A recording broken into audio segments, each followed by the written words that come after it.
आम आज पहुँचु गजपति जिला सदर महकुमा पालास्थित गुणिचाबाड़ी निकट में यही गुणिचाबाड़ी निकट में ठाकुर 10 दिन में 10 अवतार रोता बेले आज वामन परशुराम अवतार देखा मिली पुरपल्ली भक्तों सुଅ छुटी पाग अनुकूल भक्तों सुଅ छुटी देखा मिली आज यही भक्त माने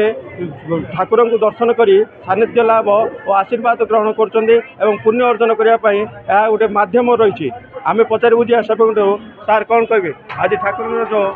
वामन परशुराम अवतार रही यार विशेषता कौन रही है कौन कहे वामन वेश जहाँकि सत्य युगे महाप्रभु बलि राजा जे कि बलि राजा बहुत उत्कृष्ट आउ बलि राजा जे कि मैंने समस्त त्रिपुरा विजयी होगी त्रिपुरा को हाथ में रखी जहाँकि बर्तमान विष्णु शिव ब्रह्मा विष्णु महेश्वर त्रिपुरा विजयी कर त्रिपुरा समस्त को हाथ में रखी विष्णु को किसी कर जहाँकि महाप्रभु विष्णु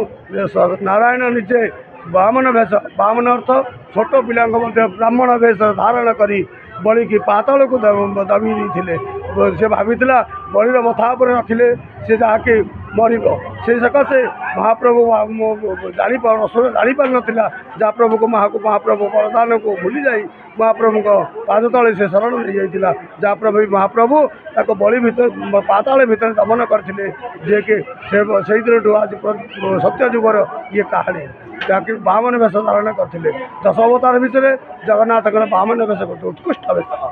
तापर आसला आपणकर क्षत्रिय मानकर उद्दिष्ट बर्तमान पृथ्वी चकमक हो जाता जहाँकि पृथ्वी दृष्टि क्षत्रिय मानकर रक्षा करने पृथ्वी की महाप्रभु परशुराम वेश धारण करके क्षत्रिय मान को दमन करते से महाप्रभुंर वेश है परशुराम वेश जहाँ कहते सेवक ठाकुर वामन परशुराम अवतार देखापी विशेषता उपरे कहते एवं आज पुरपल्ली ठाकुर दर्शन सकाशे भक्तों सुଅ छुटी देखी गजपति विवेकानंद बेहरा रिपोर्टर स्टूडियो।